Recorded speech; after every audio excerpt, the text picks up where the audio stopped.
Добро утро. Денеска се вклучуваме од старото матично во општина Цинтар. Нашите гледачи веќе ќе можат да забележат дека позадина се случуваат градежни работи и во наредните минути меѓу другото ќе споменеме и дека токму овој објект во кој што многу генерации наших сограѓани склучија граѓански брак, меѓу кои што морам да споменам бев и јас, веќе нема да ја извршува оваа должност, односно како што тоа се случува и во изминатите неколку години, туку ќе прирасне во младински центар. Што се случува на терен, какви се активностите, кога ќе можеме конечно да го видиме новиот лик на овој објект, ќе ни каже градоначалникот на општина Цинтар Саша Богдановиќ. Добро утро. Добро утро. Како што споменав, овде се случуваат градежни работи. Може ли ни кажете за што станува збор, до кога ќе се одвиваат овие градежни работи и кога конечно ќе го видиме новиот лик на матичното? Добро, како што напоменавте, ова место беше локација каде што се спроведува сите граѓански бракови, односно беше под ингеренции на Управата за водење на матични податоци, која што е надлежна за овие институции, но знаете дека пред известно време, односно пред неколку години, матичното местото каде што се склучуваат граѓанските бракови е префрлено на друго место и оваа локација остана празна, односно беше користена како магазин. Со одлука на владата го добивме на трајно користење ние како општина Центар, а лани веќе имавме со UNDP проект за зајакнување на општинските совети, каде што имаше неколку сесии, граѓаните одлучија да се финансираат 3 проекти од програмата на UNDP од швајцарската агенција DSC, каде што ни беа додадени 50.000 франци, меѓу кои први, односно на врвот на проектот беше Младинскиот центар. Што значи тоа?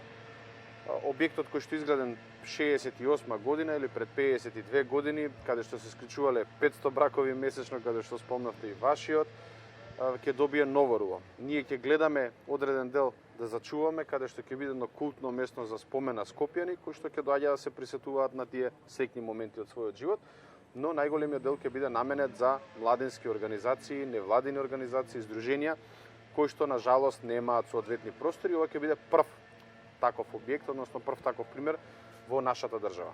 Кога може да очекуваме дека ќе завршат градежните активности?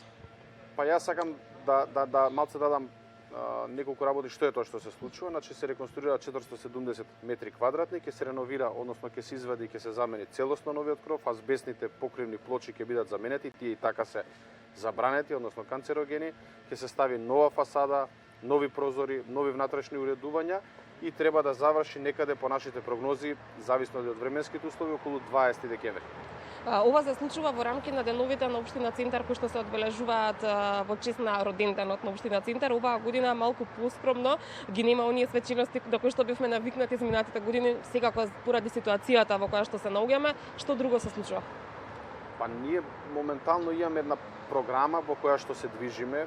Едното се градежните активности кои што ни се и во редовната програма за работа, а второ се сите оние манифестации каде што на некој начин се трудиме да ги одбележиме, односно да ја го прославиме роденденот на општина. Вчера, например, доделувавме наградата Феникс. Тоа е традиционална награда која што се доделува на наши заслужни граѓани кои што постигнале одредени резултати, дали во спорт, култура, наука, на работно место и така натака. Потоа имаме активности поврзани со стипендии за учениците, потоа имаме активности поврзани за лицата со посебни потреби и така натака, една лепеза на активности кои што ќе имаме во наредниот период. Се со цел да го одбележиме денот на општината, но да ги почитуваме протоколите. Порано имавме и настани, и приредби, и така натака, но на жалост заради пандемијата тоа не можеме да го направиме. Градоначалник, што се случува со мораториумот? Има ли новитети подносно ова прашање, бидејќи ова е тема која што верувам дека е актуелна кога и да се сретнеме во изминативе периоди? Да, точно дека е актуелна тема. Јас можам да кажам дека од 31 план веќе 5 се донесени и еден блок, но до крајот на годината јас очекувам доста нови планови да бидат донесени, ревидирани и усвоени. Малку целава ситуација со пандемијата ни ги пролонгираше роковите од проста причина затоа што не можеше да има јавни собери, јавни анкети додека не се донеса одлуки на кој начин тоа да се организираат, нели има неколку чекори кои што треба да се спроведат и остана да кажам во место плановите, но сега после завршување и на изборите и со доведување некои нови правила како да се спроведуваат јавните анкети, веќе се придвижени, веќе 3 плана имаме во Министерство за транспорт и врска, 5 плана во градот Скопје, останати 5 сега ќе бидат доиспратени, така да чекувам до нова година скоро да сите да бидат или донесени или предвижени. Минатиот пат кога исто вака имавме линк, беше пред неколку месеци, тогаш ја најавивме изградбата на Урца Николов улицата. Што се случува? Се уште не гледаме дека почнува да се реконструира Урца Николов. Не, кога ќе поминете покрај Орце Николов, ќе видите дека е раскопана целосно. Моментално не одиме со само некоја обнова или реконструкција на асфалтот, што значи гребење и поставување нов асфалт или замена на бекатон, него ние одиме од корен.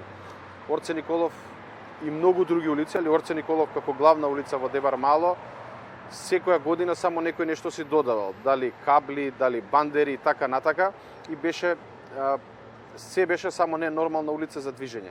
Сега одиме во фаза, во соработка и со кабловските оператори, со Евана, сите кабли се спуштаат под земја, значи Орце Николов ќе биде улица каде што нема да има ниту една бандера, се ќе биде спуштено под земја. По завршување на спуштањето под земја на сите кабли, започнуваме со целосната реконструкција. Затоа и ќе трае толку многу, но ова ќе биде еден пример како треба да изгледа на улица во општина Центар, па и поширок.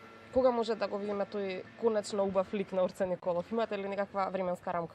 Па се зависи, многу е специфична работа, бидејќи станува со идеме дел по дел. Бидејќи секое спуштање на кабли под земја значи исклучување на струја, па вклучување имате домаќинства. Јас се надевам дека до ноември ќе го завршиме тој процес и веќе од ноември ќе се даде една форца, ајде да кажам, за да се isforsира сето тоа, и мислам дека јануари, февруари веќе ќе имаме првичниот лик на Орце Николов како ќе изгледа. Видовме во текот на вчерашниот ден дека поднесовте пријава против кафе барот Интермеца.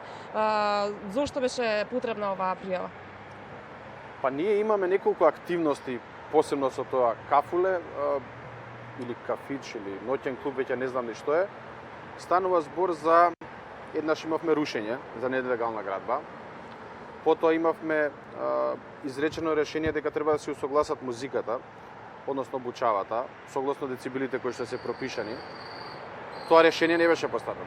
Вториот пат, како што наложува законот, изрековме казна, и таа не е ни платена, ниту е постапено. Третиот пат, законот вика дека доаѓа до затварање.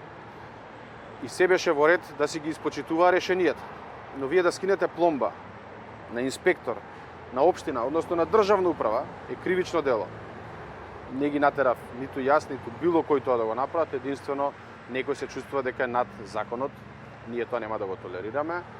Јас само сакав да покажам личен пример дека сите такви прекршители ќе бидат санкционирани. Значи, имате неколку фази за да дојдете до кривична пријава. Прво е решение на усогласување, после ако не почитувате парична казна, после затварање, на крај веќе да искинете пломба, тоа е веќе не само ние како инспекција, било кој тоа да го направи кривично дело. И уште пред самиот крај едно подпрашање поврзано исто така со ова, бидејќи сте градоначалник на општина Центар, имате ли слични вакви проблеми и со станатите, кафулиња, кафе барови на општина Центар, бидејќи од секаде гледаме и галама и гужва изминатиот период, посебно затоа што се живееме во време на пандемија, во време на криза, како се соочувавте со ова? Значи ние имаме проблеми, не викам дека не, но искрено после една опомена или една казна веќе се смируваат. Тука немавме разбирање. Градоначалник, ги благодарам за денешното вклучување во утрински брифинг. Се надевам дека ќе имаме можност повторно да направиме една ваква слична средба на некоја друга локација каде што ќе имате исто така активности кои што на нашите гледачи ќе им биде од значење доколку ги споделиме со нив. Благодарам. Ние се одјавуваме од тука, од пред старото матично. Мислам дека наредното вклучување од општина Центар ќе биде кога овој објект веќе ќе биде преднаменат во Младински центар.